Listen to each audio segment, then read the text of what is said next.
with me now, NewsNation political contributor, Republican strategist Denise Gitsham, and NewsNation contributor out there in cyberspace, but we feel his presence, Chris Cillizza.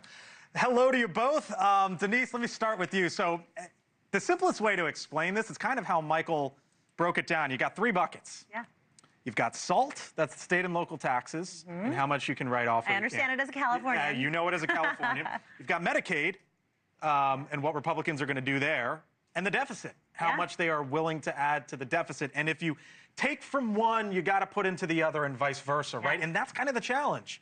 Isn't that the fundamental problem we always have when we're dealing with bills? I mean, this is no different than every other process that we've gone to strike a compromise that can help move our country in a certain direction, right? And honestly, the Medicaid thing doesn't seem as big a deal to congressional Republicans as the deficit and the SALT group.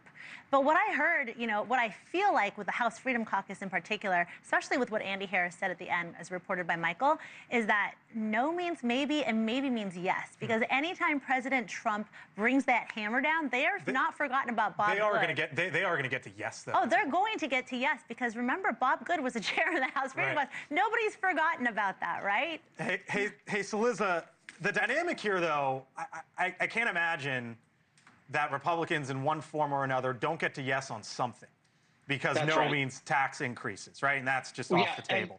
But the dynamic here today, I think, was sort of interesting that the reporting is Trump went into the room, he tried to rally them and came out, and some Republicans were like, but we still have some questions.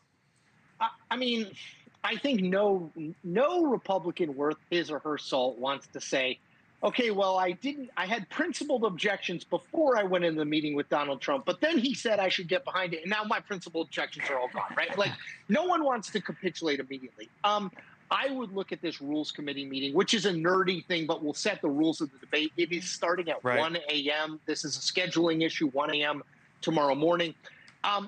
If they get it through rules, then the next thing, which I think they will, the next thing will be, do they actually schedule a vote on Thursday? Because I'm very skeptical that Mike Johnson schedules a vote if he does not believe they either have a number or they're like within one and they think they can lean on him. So I think the Trump impact is to be determined. But to Denise's point, over and over and over again in this last decade, what we have seen is people in the Republican Party specifically who oppose Donald Trump publicly usually pay the political price. Now there is an exception to every rule. Brian Kemp, the governor of Georgia, publicly disagreed with Donald Trump about the 2020 election in his state. He won. But Jeff Flake, Liz Cheney, Adam Kinzinger, I mean, you can just go down the list. Mitt Romney. I mean, there's, these people who stood against him, and he won.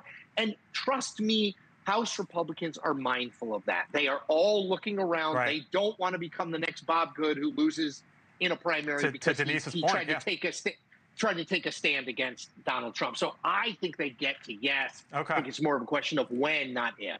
Got to leave it there. Denise Gitsham, see you later in the show. Chris Cillizza, thanks for popping on tonight. Appreciate you both.